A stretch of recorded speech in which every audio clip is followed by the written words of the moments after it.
My name is Eliza, and I thought I had it all figured out. At 30, I was married to the love of my life, Michael, and we lived in this cozy, though tiny apartment in one of the city's most sought-after areas. This place, with its quaint charm and memories, was a gift from my late grandmother. Michael and I were like two peas in a pod. He worked in finance, always dressed in those sharp suits that made him look so handsome. I worked in marketing, a job I loved for its creativity and pace. We were the perfect team, or so I thought. One lazy Sunday morning, as we were having breakfast, Michael brought up the topic of family, a conversation we had danced around for a while. "Eliza, I've been thinking," Michael began, his eyes serious, "about us, about starting a family." I felt a flutter in my heart. "Really? That's great. I've always dreamed of a big family," I replied, my voice filled with excitement. Michael smiled, but it didn't reach his eyes. "I want that too, but let's wait until we have a bigger place. This apartment is too small for a family." I nodded, though a part of me felt a bit disappointed. "You're right. It makes sense. We should sell this place first, right?" "Exactly," he said, reaching over to squeeze my hand. "Once we sell your grandmother's apartment, we can buy a house big enough for, say, 3 or 4 kids." I laughed. 4 kids? That's a mini army. The conversation shifted to lighter topics after that, but I couldn't shake off a feeling of unease. It was like a small cloud on a sunny day. Family gatherings were a big thing in Michael's family. His parents, Robert and Martha, were the warmest people you'd ever meet. They welcomed me into their family with open arms. Then there was Alex, Michael's younger brother, who was married to Sarah. They had 2 adorable kids, but Sarah and I never clicked. She was always a bit cold and distant, and sometimes downright rude. During one such family gathering at Michael's parents' house, she made a snide remark about my cooking. "Eliza, maybe you should stick to marketing and leave the cooking to us homemakers," she said, a fake smile plastered on her face. I remember feeling my cheeks burn with embarrassment. Michael jumped in, trying to lighten the mood. "Hey, I love Eliza's cooking, right, Dad?" he said, looking at his father, who nodded in agreement. The evening passed with more awkward moments, but I tried to brush them off. I loved Michael, and I was determined to make things work, even with Sarah. As we lay in bed that night, I turned to Michael. "Do you think Sarah doesn't like me?" Michael, already half asleep, murmured, "Don't worry about her. You're amazing, and that's all that matters." I wanted to believe him, I really did. But deep down, I knew that things were not as perfect as they seemed. And little did I know, my world was about to turn upside down. A few weeks had passed since that conversation with Michael about starting a family. The idea of waiting for a bigger home had settled in my mind, though I still held on to the dream of a large family. It was a chilly December morning, and I was tidying up the apartment while Michael was at work. I decided to clean out the coat closet. It was overflowing with jackets and coats we hardly wore. As I was going through Michael's coats, I felt something in the pocket of his winter jacket. Curious, I pulled it out. It was a receipt. At first, I thought it was just another receipt for coffee or something mundane, but this was different. It was a receipt for a scarlet-colored designer bag from a high-end store known for its romantic gifts. My heart skipped a beat. Could this be for me? I wondered aloud, a smile spreading across my face. Michael had never been the type to splurge on extravagant gifts, but maybe this was his way of showing his love, especially with Christmas just around the corner. That evening, when Michael came home, I decided not to mention the receipt. I wanted to act surprised when he gave me the gift. We sat down for dinner, and I couldn't help but feel a bit giddy. "Michael, what are we doing for Christmas?" I asked casually. He looked up from his plate. "Oh, the usual. Dinner at my parents'. Why? You got something special in mind?" I shook my head. No, just the usual sounds perfect. The days leading up to Christmas were busy with work and preparations for the holidays. But that receipt stayed in the back of my mind. I imagined how that scarlet bag would look with my New Year's outfit. Finally, it was Christmas Eve. We were at Michael's parents' house, the whole family buzzing with festive cheer. Presents were piled under the tree, and I kept sneaking glances at them, trying to spot a bag-shaped gift. "Eliza, can you help me with the dessert?" Martha, Michael's mom, called out from the kitchen. "Of course, Martha. Be right there," I replied, happy to lend a hand. As I helped her with the pie, I mentioned the gift. "Michael's been acting a bit secretive. I think he's planning a surprise for me." Martha smiled. "That boy always has something up his sleeve. You're good for him, Eliza." The time came to open the gifts. My heart raced as Michael handed me a medium-sized, neatly wrapped box. It didn't feel like a bag, but maybe. I tore open the wrapping paper to find a set of beautiful porcelain dishes. I looked up at Michael, confused. "Surprise! I know you've been wanting a new set for when we host dinners," he said, smiling. I forced a smile. "They're lovely, Michael. Thank you." But inside, I felt a wave of disappointment wash over me. Where was the scarlet bag? Why did he buy it if not for me? The Christmas dinner at Michael's parents' house was in full swing. The house was filled with laughter, the clinking of glasses, and the warm glow of holiday lights. I tried my best to push the thoughts of the scarlet bag out of my mind and focus on the festivities. "Eliza, could you pass the gravy?" Alex, Michael's brother, asked from across the table. "Sure, here you go," I replied, passing the gravy boat down the table. Michael's parents were beaming, happy to have their family around them. His mother, Martha, always went all out for Christmas, and this year was no exception. The dinner was delicious, and everyone seemed to be enjoying themselves. After dinner, we all moved to the living room for the gift exchange. I watched as Michael's nieces tore open their presents with glee, their faces lighting up with each new toy they uncovered.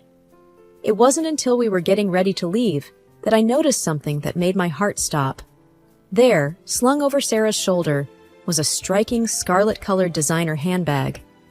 It was unmistakable, the very same bag from the receipt I had found in Michael's coat. My mind raced as we said our goodbyes. I couldn't take my eyes off that bag. It was more than just a purse. It was a symbol of something hidden, something unspoken. On the drive home, the car was filled with an uneasy silence. Michael seemed oblivious to the storm brewing inside me. As the city lights passed by, my mind replayed the evening, but this time I saw it through a different lens. I remembered the fleeting glances that Michael and Sarah had exchanged throughout the night. They were subtle, almost imperceptible, but now they seemed glaringly obvious. The way their eyes met across the room, the brief smiles, the quick, hushed conversations when they thought no one was looking. "Is everything okay, Eliza? You've been awfully quiet." Michael's voice broke through my thoughts. I turned to look at him, 1,000 questions on the tip of my tongue. But I couldn't bring myself to voice any of them, not yet. "I'm just a bit tired, that's all," I managed to say, my voice barely a whisper.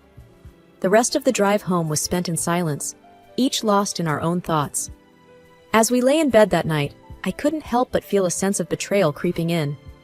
The man I loved, the life we had built together, suddenly everything seemed like a fragile facade, ready to crumble at any moment.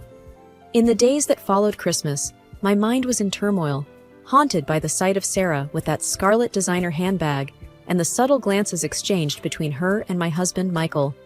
The nagging feeling in my gut told me something wasn't right.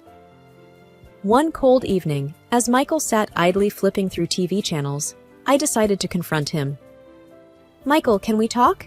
It's about the bag," I said, my voice betraying a hint of nervousness. He looked at me with a casual expression. "What about it? I just helped Alex pick out a surprise for her, that's all." I took a deep breath. "I found the receipt, Michael. It was in your coat. Why didn't you tell me?" He let out a small laugh, trying to wave it off. "Oh, that. It was just a favor for Alex. You're thinking too much into it, Eliza." His response did little to soothe my suspicions. Later that night, as Michael lay asleep, I mustered up the courage to look through his phone. My heart pounded as I scrolled through his messages and stumbled upon a thread that would change everything. The conversation between Michael and Sarah was not just flirty.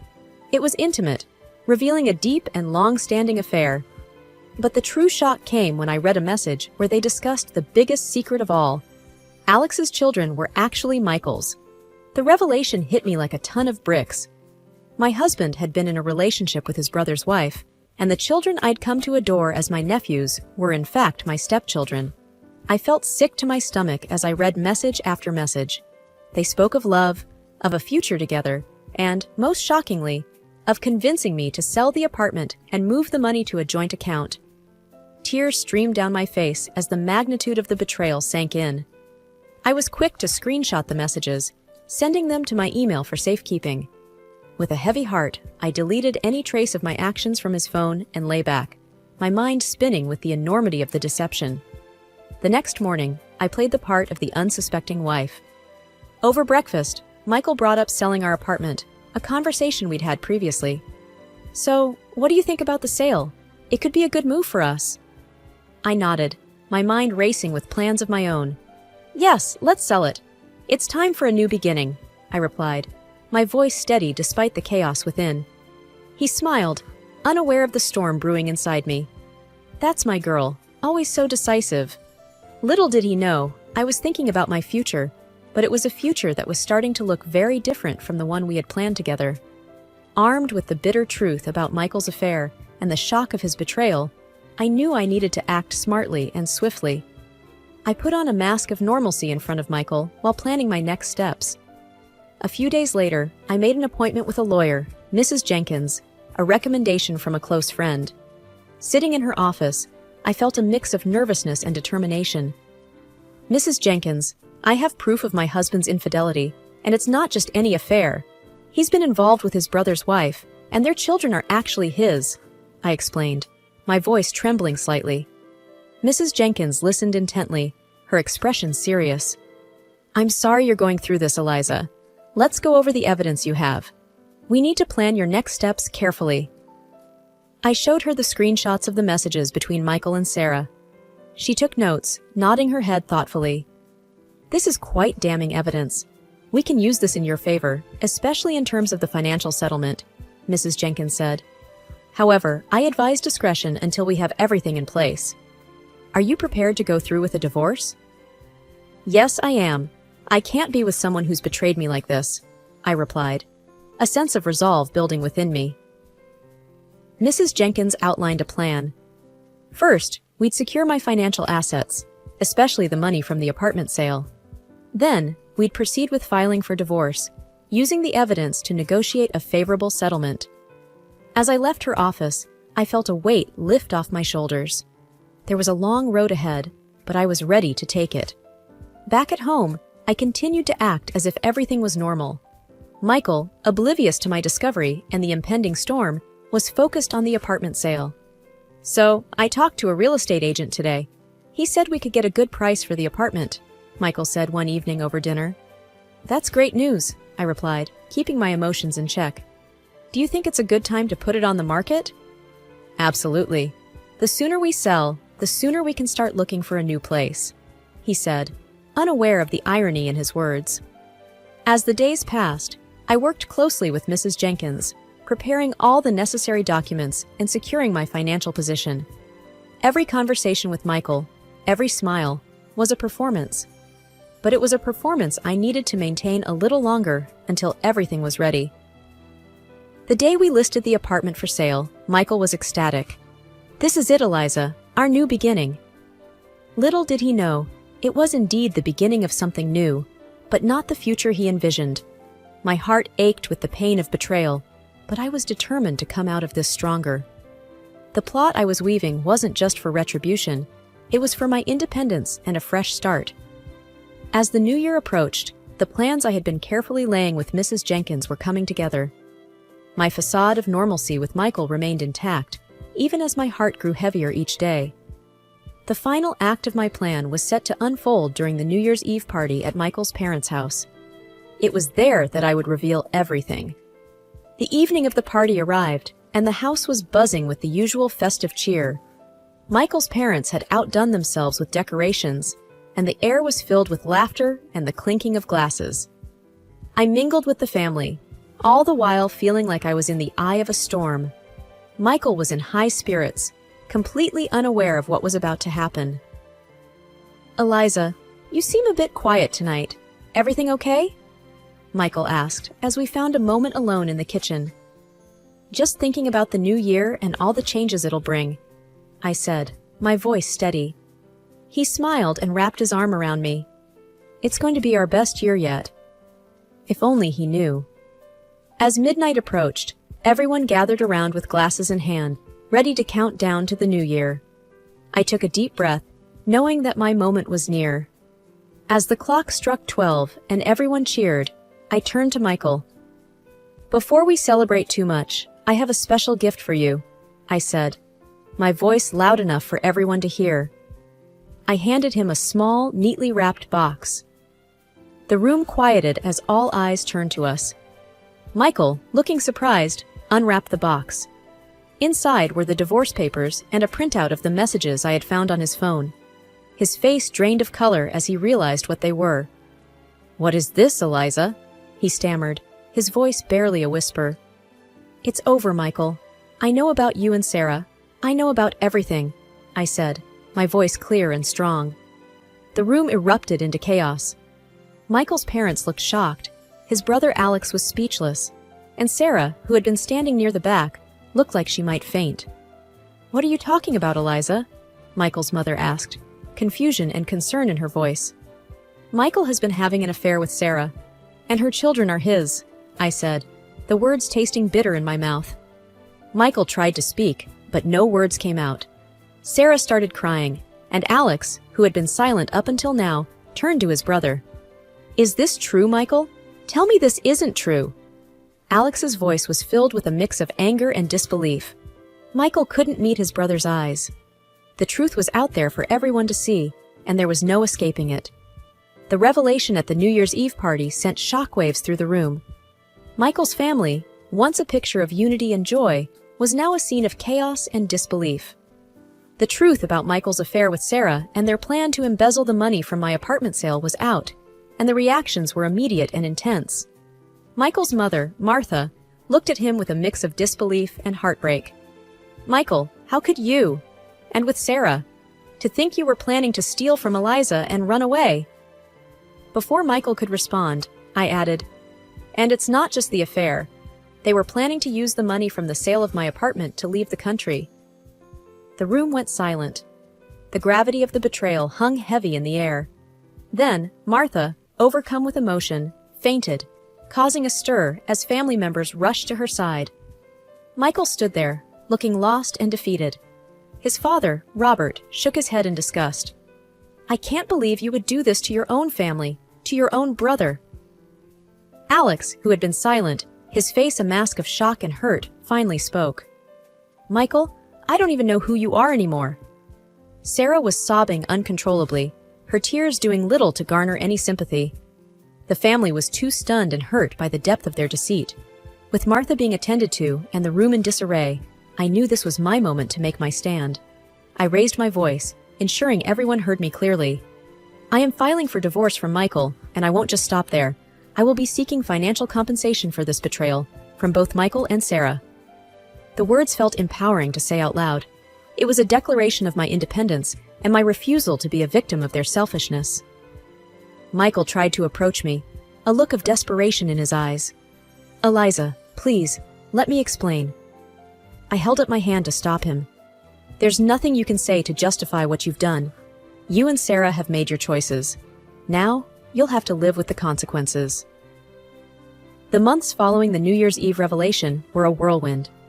The divorce proceedings were tough, but with each passing day, I felt a sense of liberation growing within me. I was no longer bound to a relationship built on lies and deceit. One sunny afternoon, after finalizing the last of the divorce papers, I sat in a cafe, a cup of coffee in hand, reflecting on the journey I had been through. "You look like you're a million miles away," my friend Clara said as she joined me at the table. "Just thinking about everything that's happened," I replied, offering a small smile. "You've handled it all with such grace, Eliza. I'm proud of you," she said, her eyes full of genuine sympathy. "Thanks, Clara. It wasn't easy, but I feel like I can finally start fresh now," I said, feeling the weight of the past months lift off my shoulders. With the divorce settled, I had kept the apartment and received a significant financial settlement from Michael. As for him, his reputation had taken a severe hit, and he lost his job due to the scandal.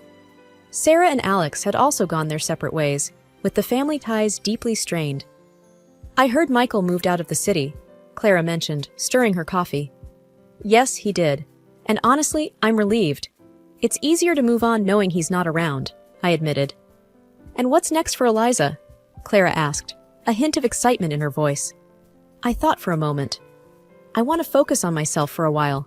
Maybe travel, pick up some hobbies that I've been neglecting, and who knows, perhaps even start dating again when I'm ready." "That sounds wonderful. You deserve all the happiness in the world," she said, reaching over to squeeze my hand. As we chatted and laughed, I felt a sense of hope for the future. The pain of the past was still there, a faint scar on my heart, but it no longer defined me. I had emerged stronger and more self-assured. The story of my marriage and its dramatic end would always be a part of me, but it was now just that, a part of my past.